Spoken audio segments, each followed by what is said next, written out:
TG Geeks, episode 413, January 16th, 2023. Some horror effects are not for the faint-hearted.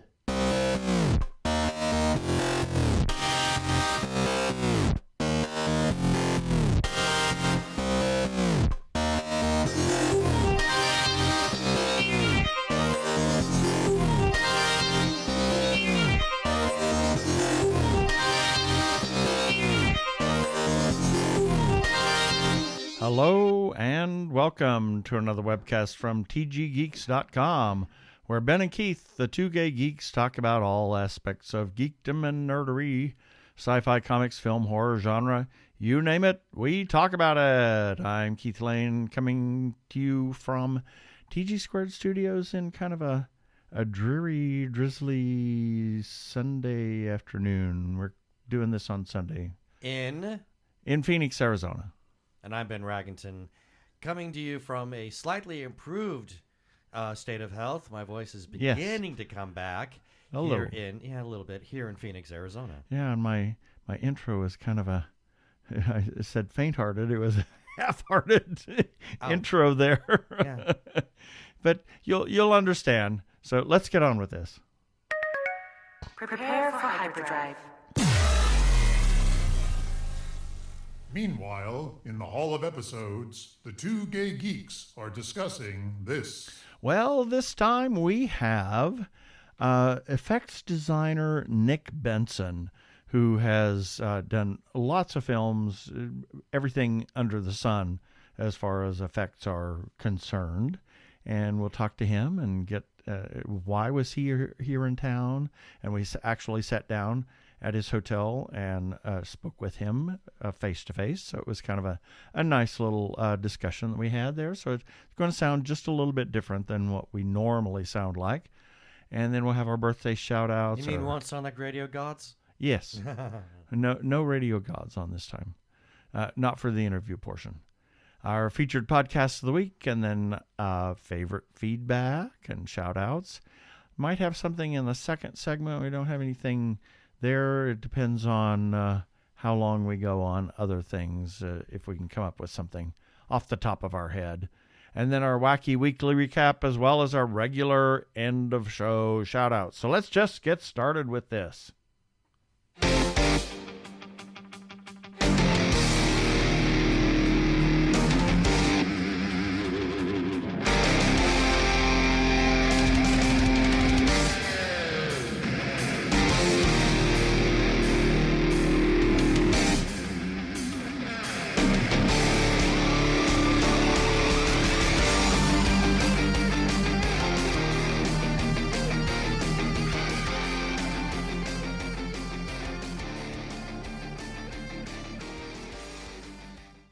This time we have on our show Mr. Nick Benson, who is an effects designer, has done a lot of different things, and not just that. He's producer, you name it, he's done it in the film industry. So welcome to the show, Nick. Thanks for having me, guys. Yeah. So tell us what your life story in an elevator pitch of what got you from, what made you interested in effects, and how did you get started, and where are you today? Well, it's sort of an odd story going backwards, because it's kind of one of those being in the right place at the right time, kind of falling into it at the same time. I grew up in the industry. I had a stepfather who was an editor in the business. My mom was an executive for Universal Pictures.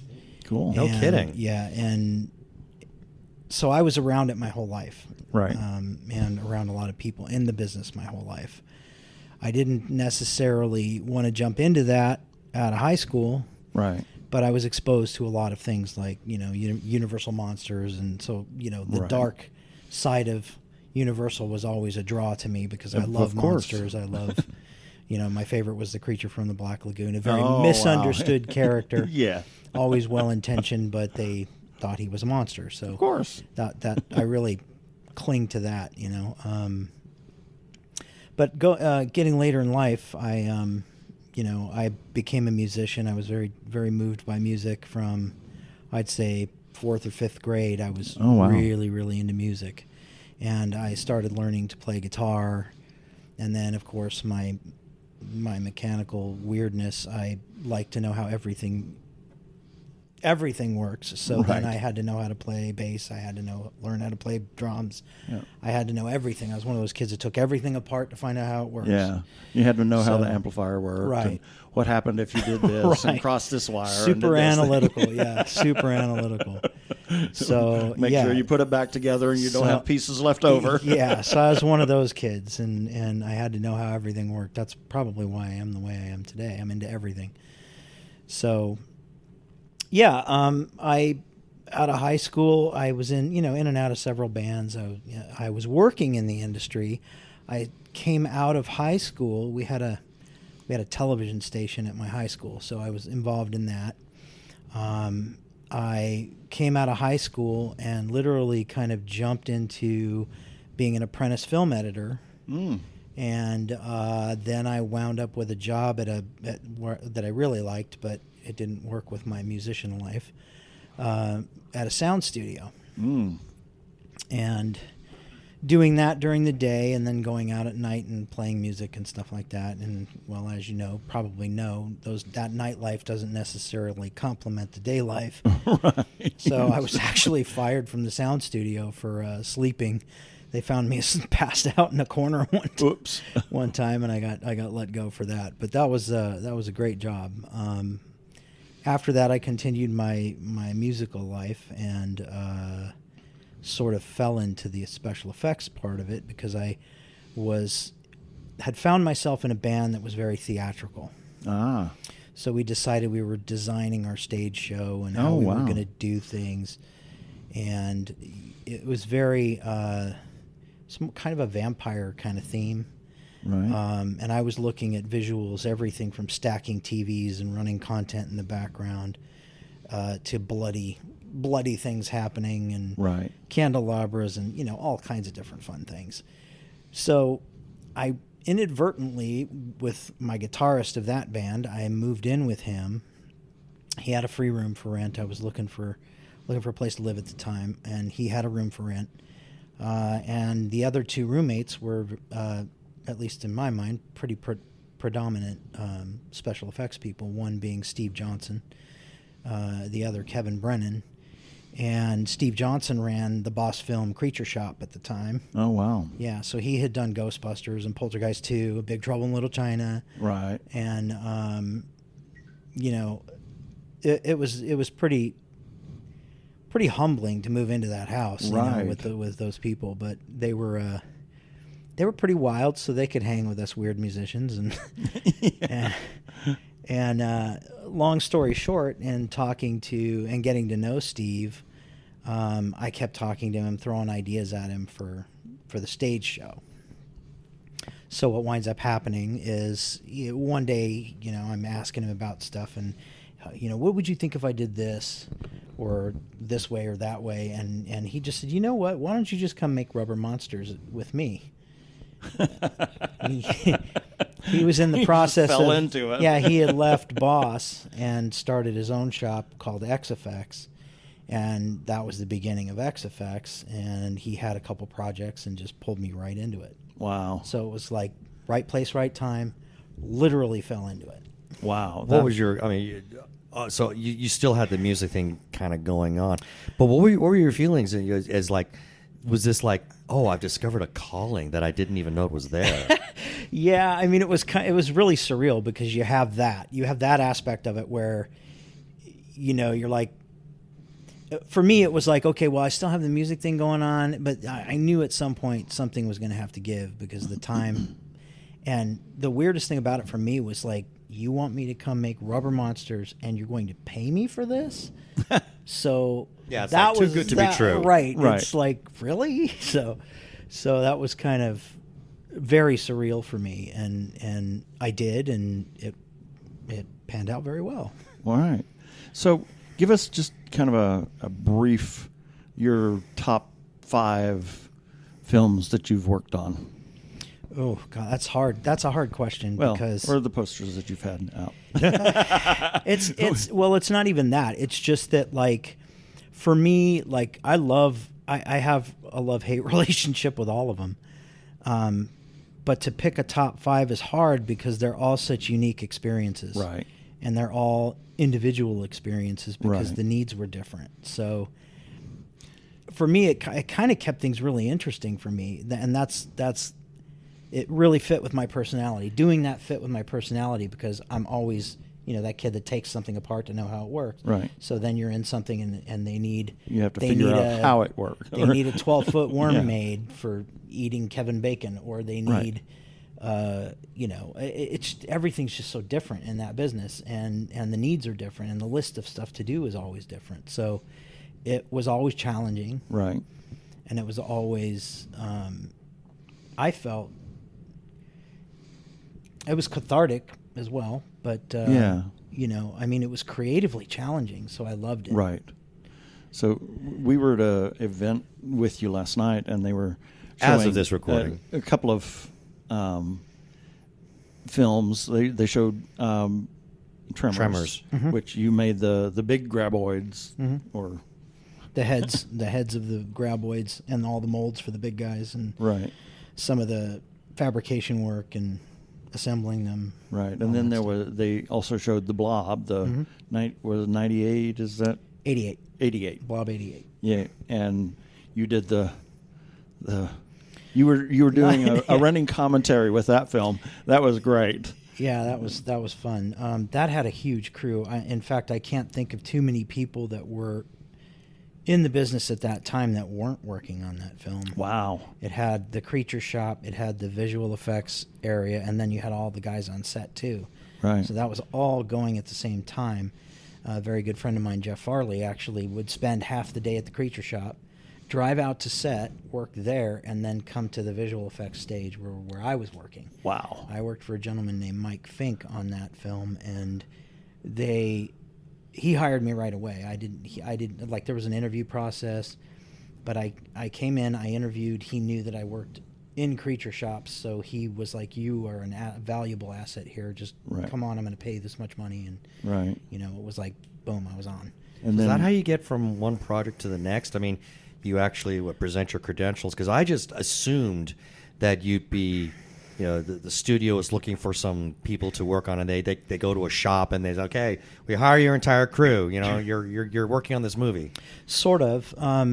You guys probably know like the name Stan Winston Studios. Oh yeah, Right. K&B Effects, like those groups like XFX, K&B, ADI, all those guys. They have their own shops. They meet with the studios, and they hire their crews for specialty, whatever they feel are those specialty people, Right.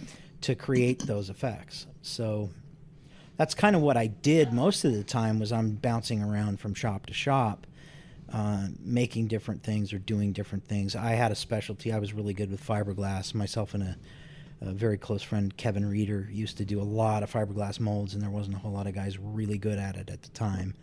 And I got really good with it. So that's how I got onto Tremors, was because of that. Cool. And one of the reasons Screaming Mad George hired me so often, because I was very capable with that stuff, and Right. he made a lot of big things. So, And there was just before the holidays, we were at an event as well, and Mick Strawn was there, and you'd worked on, what is it, Nightmare on Elm Street 4, yeah. and did a few things for that. Yeah. And Mick was sharing some of the behind-the-scenes stuff. Yeah. His little animatic. Yeah, I love Mick to death, man. He tells the best stories. He does. guy's a maniac. Yeah. And of course, somebody said, "Oh, are you going to have that corrected in IMDb?" And then he says, "But then I wouldn't have a Nothing to story talk to about." tell." Right. So, what are you doing right now? Besides, we've had long conversations over this weekend and that weekend. Yeah. About you are kind of a Renaissance man. You refurbish cars, and you do this and you do that, and you Yeah, I do have the a lot other of weird and passions. yeah. So, what are you doing currently, or what are you anything that you can say that you have some upcoming projects that Yeah, I are actually- already known that are in production or? Well, I don't have anything in production currently. I have a couple of projects I was hoping to start last year that got delayed that are like theming projects. They're like tiki bar design and Right. and some items for, different things. Because I did some theming stuff for a while. But over the last 2 years, I've partnered with a writer that I feel is a good storyteller. And we developed several scripts, one called Campfire, one called Phobia, and we've been shopping funding for those films. Campfire is really great because not only is it it's an anthology film, much like Twilight Zone or Creep Tales Show. from the Crypt. Yeah, exactly. One I worked on. Oh, you worked on Tales from the Crypt? I did. Oh, cool. I did. That's- I worked for K&B and I worked on the Gargoyles. Ah, okay. So much like those, Campfire is a lot like those. It's the the stories you tell around the campfire, and that one is going to be really. I love the script on it because it's so fun, and our wraparound story kind of can peel off into its own series, Interesting. and then we have Campfire the series also. Oh, wow. So that became kind of its own entity. Yeah. And then I partnered with Lynn Lowry with Phobia, which is the one she wanted me to direct. I was really nervous about that at first, but I'm very excited about it because we have a very strong script, and it is not just a horror film, but it is a social commentary. Yeah. And I would imagine that you have, and you can correct me if I'm wrong, but you kind of have an inside track on being able to avoid some of the development hell that things fall into. No, I wouldn't say that. Really? Yeah, I'm in development hell for that. Oh. I'd say there's things I've avoided because of my expertise, Right. and being around film my whole life. I know the process, but it doesn't stop the pitfalls of like things like Somebody sticks their I'll finger give you in an the example. pie. And I had 3 investors hot for Campfire right before Russia invaded Ukraine.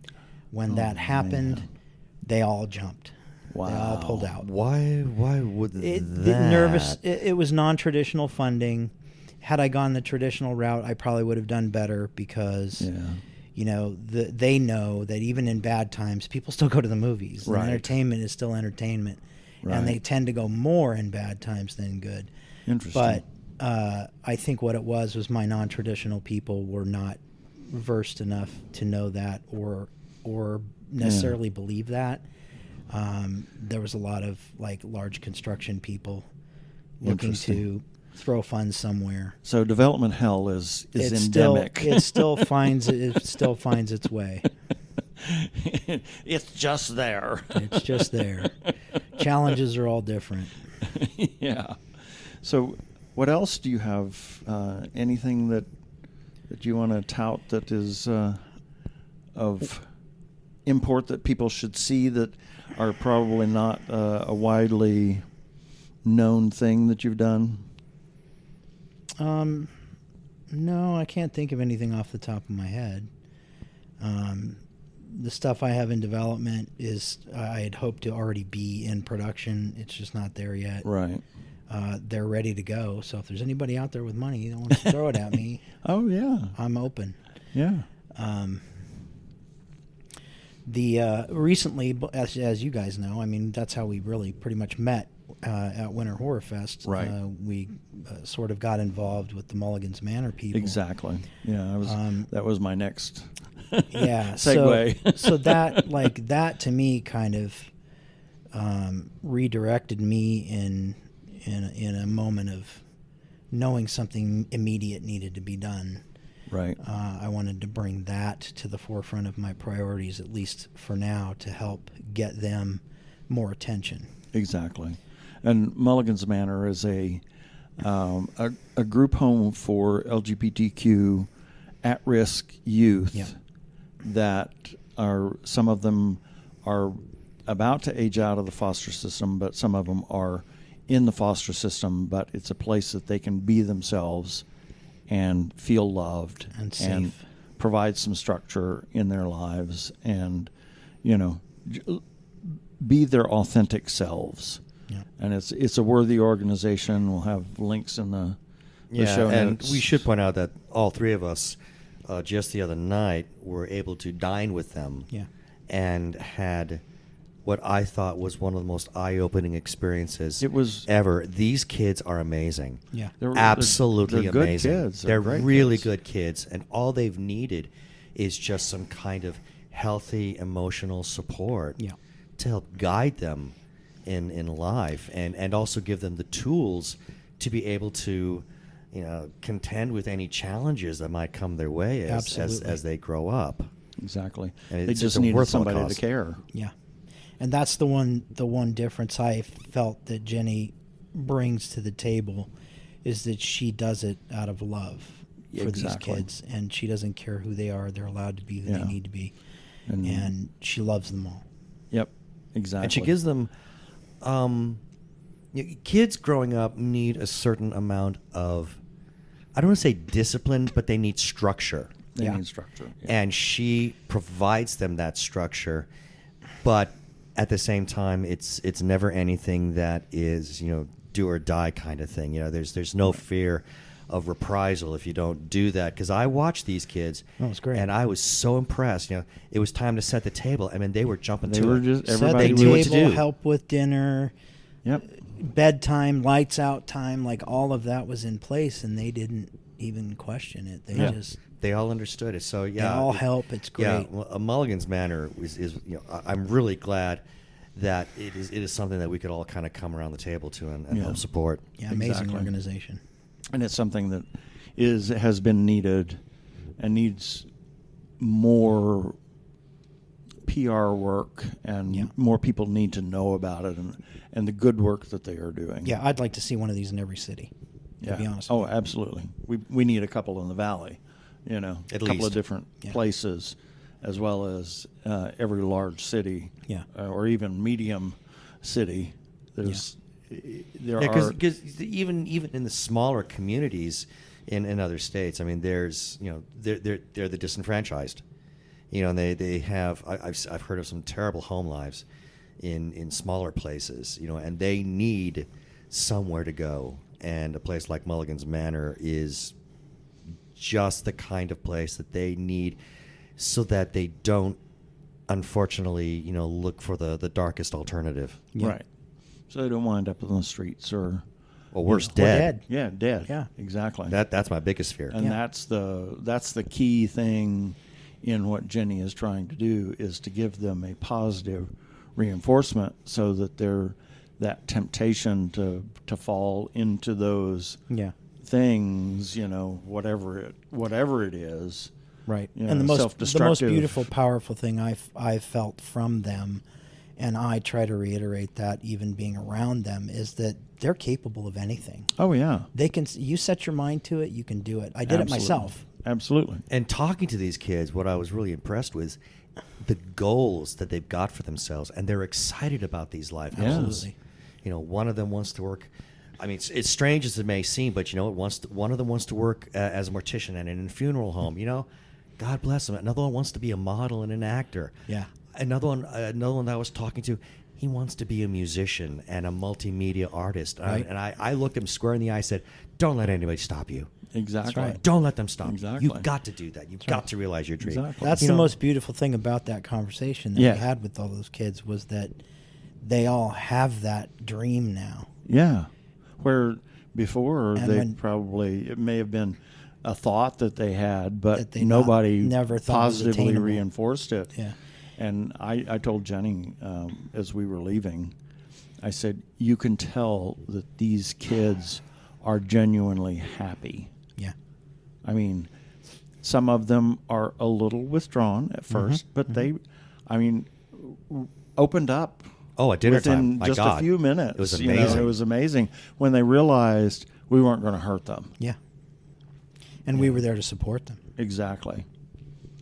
I remember And just talk to them. and Genuinely. And we were talking about opera, and and some of their eyes just lit up at the possibilities. Two of them, yeah. It was like, oh my God, yes, I want to go. I want to go. It was so wonderful. So yeah, these are really great kids, and it just does my heart a whole lot of good to know that we can be there to support them, and I'm glad that we're coming together to try and find ways to provide that support. So anyway, enough about us and all of this. We're starting to run up against the time. So Nick, if people want to learn more about you, how can they do that? Is there a website, any social media presence that you're very present and active Internets. on? I on the interwebs. The intertubes. Our favorite. Yeah, the interwebs. I'm on Facebook, facebook.com, Nick J. Benson Official. And on Instagram, you can find me at Nick Benson 427.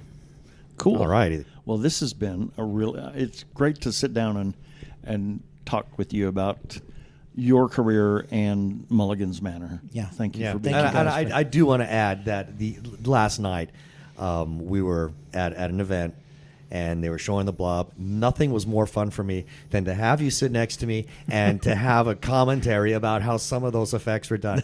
That was such a treat. That was fun. So it's nice that you're so excited about your work and you're willing to talk to other people about that.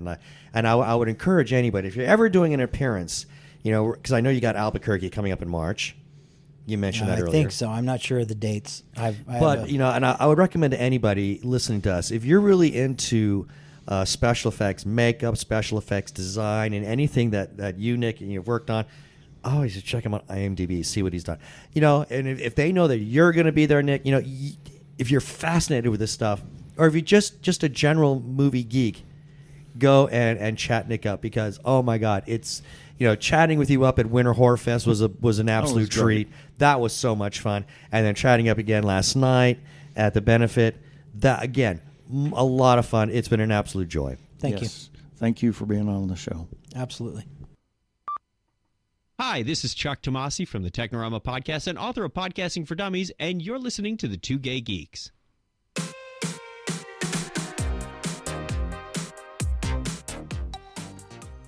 Well, that was such a fascinating... Oh, well, it was just a great opportunity to spend time with him. We got to meet Nick, actually, during Winter Horror Fest back in December, and he came back out and specifically to talk about Mulligan's Manor and something that we're going to invest some time and energy and some of our passion into, all three of us, as well as other people, to get them kind of up to speed. But it was great to sit with Nick. We took him out to brunch and sat and talked for a while, and then we did the interview, and then we sat and talked for a while in the in the hotel lobby, and it's like, oh my gosh, we're doing this episode really late on the Sunday afternoon. 5 in the afternoon on a Sunday. That's very late for us. It's normally we're by noon on Saturday we're done.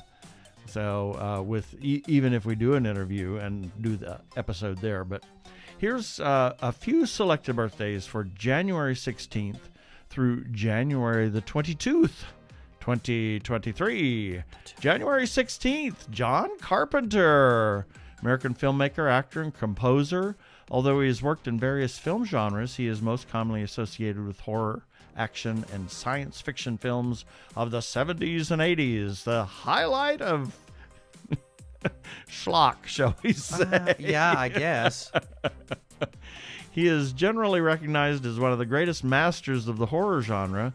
Carpenter's early films included box office and critical successes like Halloween from 1978, which is probably one of the most influential horror films Agreed. that created all the tropes everybody uses. All the tropes that we know from 80s horror films started there. Yep, and then he did The Fog, Escape from New York, and Starman. His other productions from the 70s and 80s only later came to be considered cult classics, and he has been acknowledged as an influential filmmaker. Those include Dark Star. I love that movie. Assault on Precinct 13, The Thing, Christine. I didn't know he did Christine. Yeah, and Big Trouble in Little China. A personal What favorite. A wonderful film. Prince of Darkness, They Live, In the Mouth of Madness, and Escape from L.A. He also, yesterday, on Saturday, tweeted, "Just call me Grandpa Horror." Because he is. Because he is. And then we have Ethel Merman. Tony and Grammy-winning actor, singer Ethel Merman is remembered for her legendary musicals such as Annie Get Your Gun, or depending on where you live, it's Annie Get Your Gun, not Get Your. Right. And Hello, Dolly. She was actually the stage and known as the First Lady of the musical comedy stage. She's been part of such films as Anything Goes and It's a Mad, Mad, Mad, Mad World. Why are you correcting this? Because it's... Driving you crazy. Yes, it is. And then we have Dr. Martin Luther King Jr., civil rights activist. January 17th, Betty White. She was an American actress and comedian, is considered as the pioneer of television, and has had the longest television career of any entertainer, straddling more than 80 years. Wow. She's known for award-winning performances in shows like Mary Tyler Moore Show, The Golden Girls, and Hot in Cleveland. She died just shy of her 100th birthday. What? She was Wow. also a big cat lover. Yes. She would visit the LA Zoo to see her big cats, and they loved her too. I put Eartha Kitt on here, and I know I did last year, but I love Eartha Kitt. And speaking of which, I'm looking up at the Catwoman poster that we have that Pia Thrasher did for us, classic Catwoman artwork that she did. But Eartha Kitt was an American actress, comedian, dancer, and singer-songwriter, renowned for her distinctive singing style and her distinctive voice. She recorded several chart-busting songs during the 50s. Also a well-known activist, Eartha Kitt established a non-profit organization called the Kittsville Youth Foundation, which helped underprivileged youths in Los Angeles. She was also an ardent advocate of same-sex marriage and LGBTQ rights. And she was also Catwoman, and she was Yzma. Oh, yes. In our favorite. Our favorite in The Emperor's New Groove. Emperor's New Groove. Why do we even have that lever? And then we have friends of ours, Kim Winston and Shirley Morris. January 18th, Dave Bautista, former professional wrestler. Dave Bautista is a 4-time world heavyweight champion and 2-time WWE champion. The WWE legend has also ventured in the entertainment industry and proved his acting capabilities with I'm gonna drink your blood. Blockbuster God, I can't even read. You are on fire. I'm on fire. Movies like Guardians of the Galaxy and The Avengers Infinity War. His other notable films include House of the Rising Sun and Blade Runner 2049 and Glass Onion. And Glass Onion. Oh my God. We'll talk about that later. Yeah, that's what we'll talk in second. 2 films in the second segment. And then Danny Kaye, best remembered for his pantomimes, physical comedy, and patter songs, one of the most popular being Inchworm. Some of the most notable movies were the 1947 movie The Secret Life of Walter Mitty, The Court Jester, and Hans Christian Andersen. And who can forget White Christmas? Oh my gosh. It was incredible with Bing Crosby. Made Bing Crosby actually laugh on set. Yep, he did. In a take. And that take is preserved. I mean, you can see it. It's in the movie. Yep. And he was UNICEF's first ambassador at large. We have friends Larry Nemechek, Aaron Thompson, and Scott Linder. Happy birthday. January 19th. Bitsy Tulloch. Oh, God. American actress. Fabulous. Known for her role as Juliet Silverton / Eve in the NBC television series Grimm, and as Lois Lane in the CW superhero television series Superman and Lois. And she's awesome as Lois Lane. Yeah, and she's also doing a podcast with... Well, not so much at the moment right now, but are they taking a break? Well, no, the podcast is still going. She doesn't have much of a presence on it right now because Superman and Lois is in production. Oh, okay. So she is way too busy to actually appear on the podcast. Yes. But she's been doing something called the Grimm cast, along with Bree Turner and Claire Coffey, the two other big leading ladies of the series Grimm. And they're going over all the episodes one at a time, week by week, and it's just delightful. That's great. Then we have Dolly Parton. Multifaceted personality, Dolly Parton is a singer, songwriter, record producer, actress, author, and businesswoman, and is known mainly for her work in country music. She has received various accolades and awards in her very successful singing career spanning several decades. I remember in the 60s on the Porter Wagner show, Porter Wagner is the one who really kind of discovered her. Yeah. Yeah, and composed over 3,000 songs. Oh, my goodness. Can you believe that? That's way too prolific. She's also worked in several movies and is, once again, a prolific songwriter. She's also donated significant money to charitable organizations, especially ones making books available to children. So she is really quite the philanthropist, shall we say. And then we have Edgar Allan Poe, horror writer. Nothing else to be said there. Needs to be said. Nevermore. Nevermore. And our friend Michael Hickerson. Hicks. January 20th, DeForest Kelley, also known as D, is remembered for his appearances in westerns such as Warlock. He also gained fame as Dr. Leonard Bones McCoy in the Star Trek movie and TV franchise. A talented singer, he also sang on various radio shows and appeared on WSBAM. I did not know he was a singer. Way back when, yeah. He and Nichelle should have done a duet together. Well, but Dee was much older than most everybody on the cast. I think he was the oldest of the regulars. Yeah. Then we have Patricia Neal. I didn't realize she was 84 when she died. Oh, really? I assumed that she had died at a much younger age, just because she had that gravelly smoker. Well, she did have a voice. Stroke. Yeah. Later on in life, and that kind of changed the way that she spoke and the way she phrased words. Yeah. But she was an American actress and stage and screen. Major star of the 50s and 60s, she was a recipient of an Academy Award, a Golden Globe Award, and a Tony Award, and 2 British Academy Film Awards, and was nominated for 3 Primetime Emmys.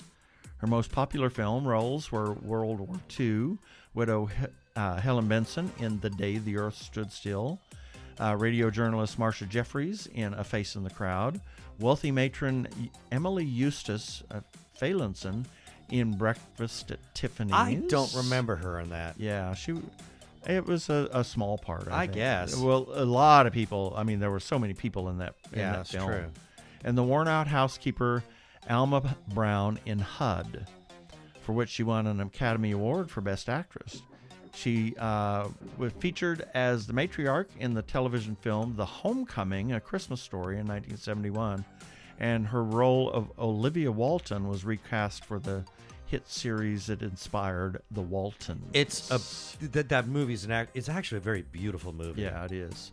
And then we have a friend of ours who's a comic book writer and author and critic, Hannibal Taboo. Happy birthday. January 21st, Christian Dior was a French fashion designer. He is credited with founding Christian Dior, one of the world's top fashion houses, which is currently owned by Groupe Arnault, shall we say. At the time of its founding, the clothes designed by Christian Dior revolutionized women's dress. The brand also reestablished Paris as the fashion hub of the world after World War II. And then we have Cristobal Balenciaga, where they probably ran across each other. Remembered as the king of fashion, Spanish designer Cristobal Balenciaga had begun sewing at the age of 10, helping his mother earn a living after her father's death.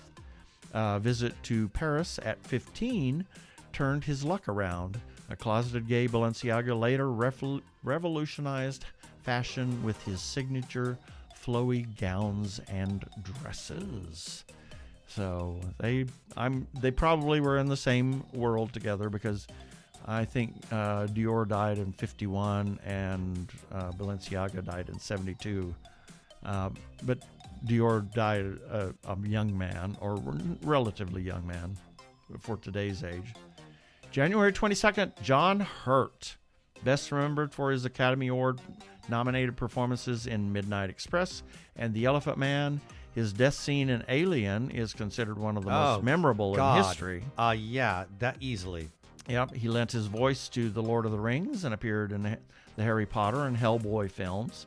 He was also the quote-unquote war doctor and was the financier in Contact with Jodie Foster. He was a chameleon. Oh, complete chameleon. I mean, I can't tell you how many times I'd be watching a film and I think, who is that? My God, it's John Hurt. Yeah. You know? And then we have Lev Landau, a Nobel Prize-winning Russian physicist. Lev Landau is remembered for his path-breaking research in quantum mechanics. A math prodigy, he had learned calculus at the age of 13. God. He failed to receive his Nobel in person due to a near-fatal car crash, which caused him injuries that eventually caused his death 6 years later. That's sad. And then we have friends of ours, Tony Padegimus and Sandra Saldivar, who was a former coworker of mine. And that's it for the birthdays this time.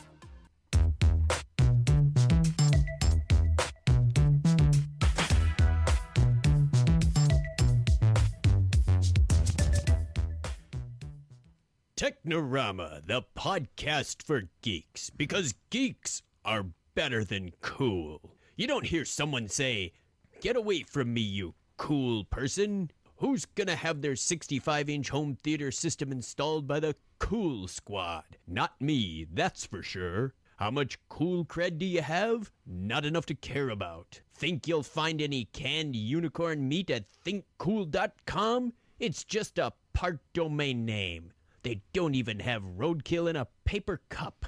That's why you need to start listening to Technorama, because that's what geeks do. Go to chuckchat.com and listen to Technorama before you turn cool.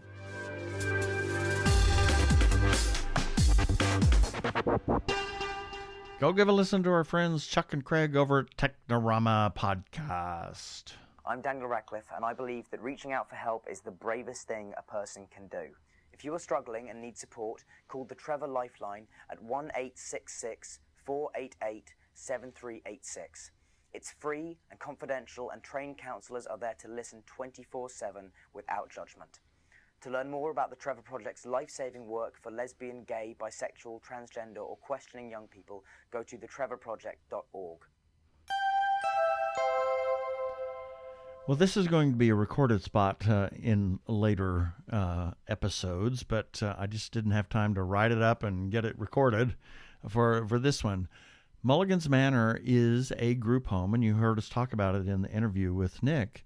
And in other areas, too, interview with Trisha. Right, as part of Winter Horror Fest. Exactly. So, yeah, we've been talking about Mulligan's Manor for some time now. It's a group home for LGBTQ youth in the foster system, where they can be their authentic selves in a positive, loving environment. It is worthy of taking a look at. You can go to mulligansmanor.org, and please consider giving some money to them, whether on a monthly basis or a singular gift. It is definitely worth it.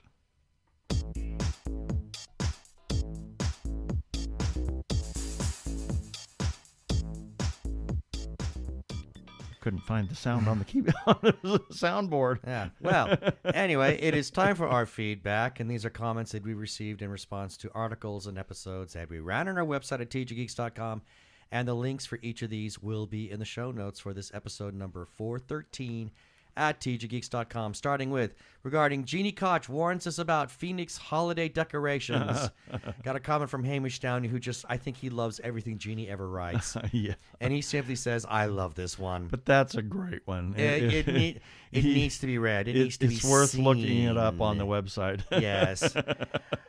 Moving on, regarding TG Geeks episode number 408, we got a comment from Patricia Chica. She left this on her Instagram account. She says, love this. Another great interview on the TG Geeks podcast, this time with Sean Leonad of Too Rough, which is a short film. Must listen. And then a comment from Cheek Art Public Relations. Thank you, TG Squared Studios, for this interview with Too Rough Short director Sean Leonard. Then we got a comment from Brian Dorn saying, "Thank you, my brothers." I believe it was a cool. birthday shout out. Brian. And then a comment from Hamish Downian. He's responding, of course, to the interview that we had with Sean, and he says, "Well, this sounds very interesting." Then we got regarding TG Geeks episode number 409, we interviewed Michael Lamberti, and he left a comment saying, "Got interviewed for my feature film script, Kingdom City. It actually won its 11th award this past week. If you can please consider donating to the We Did It campaign. Also give the interview a listen. Had a lot of fun being on the show." And we close this off with a comment from the Gilbert Baker Film Festival. They left this on our Instagram account, where they just gave us a round of applause. Yay.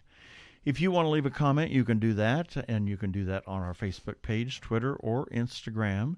You can even comment on our YouTube episodes or on anything we run at tggeeks.com, and you could receive a shout-out on a future episode. We also have a listener feedback line.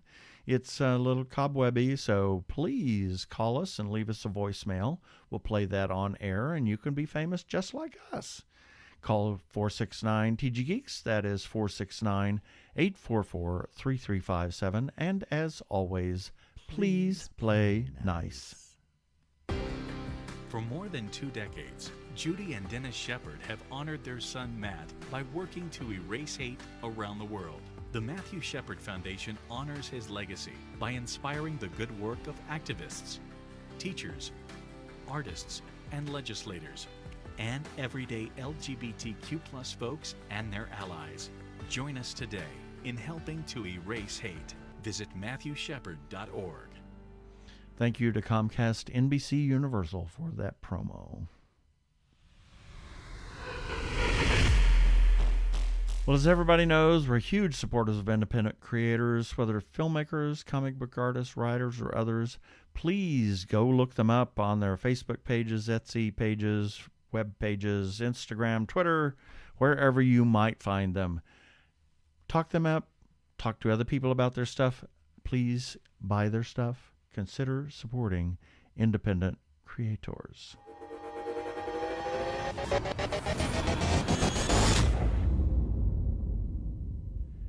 If you are trans or are questioning your gender identity, and if you are in crisis or are feeling isolated and need someone to talk to, or you know of someone in a similar situation, there is a special hotline just for you. The hotline is provided by translifeline.org and staffed by trained counselors who are transgender themselves. The hotline in the U.S. is 877-565-8860. In Canada, it is 877-330-6366. Or you can go to translifeline.org to learn about the important work they are doing. Please reach out for help. You are not alone. Yeah, baby. They're like two gay geeks. They're together, you know. They're two gay guys and they're geeks. Is that okay?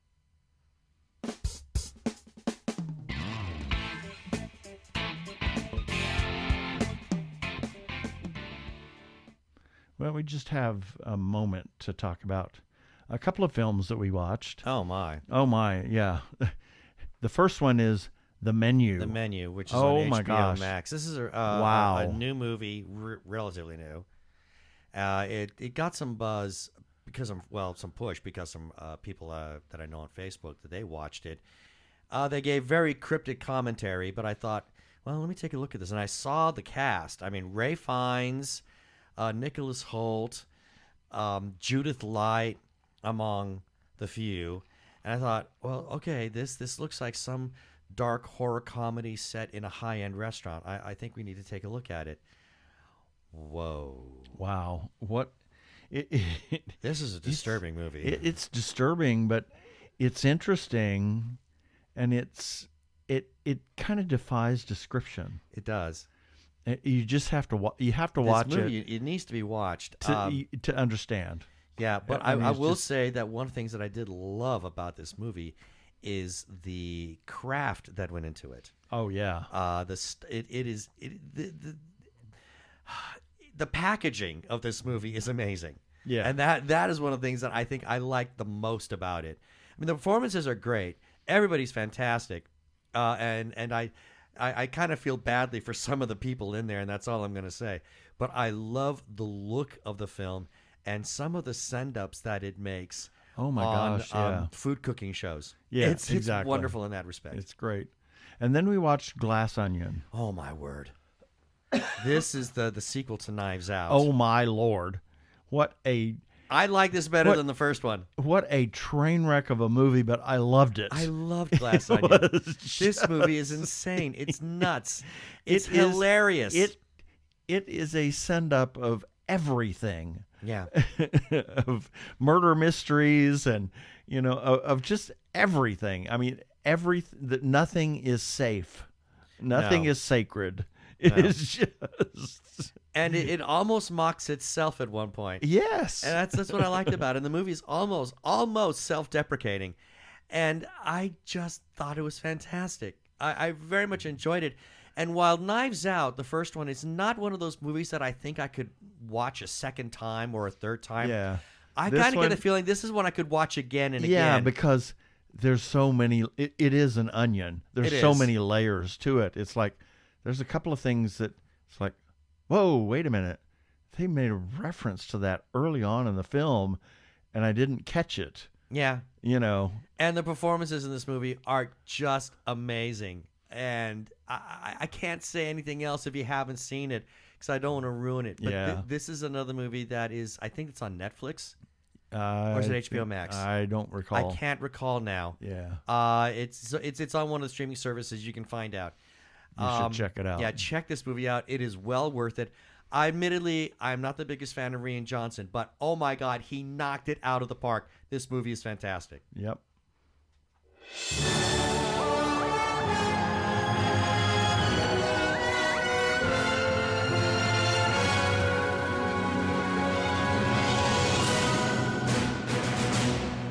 And it's time for our weekly review. These are items that we ran on our website at tggeeks.com this past week, and the links for each of these can be found in the show notes for this episode number 413 at tggeeks.com, starting with Sunday, January 8th.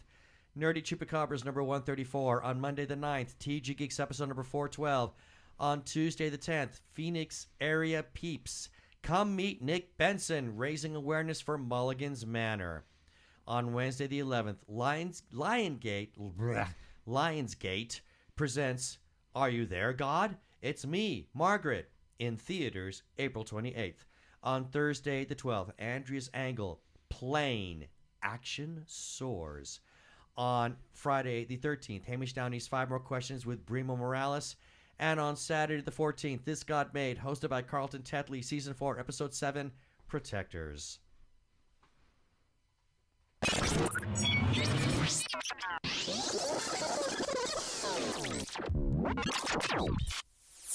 We have some shout-outs that we need to make. First to our good friend Arkle Brian Weber. He is on Twitter as Geek of All Trades, also referred to as Brian the Ampersand List YouTuber. We excuse me. We mention him because his Arkle Times Post-Dispatch News is back, which does republish some of our content from time to time.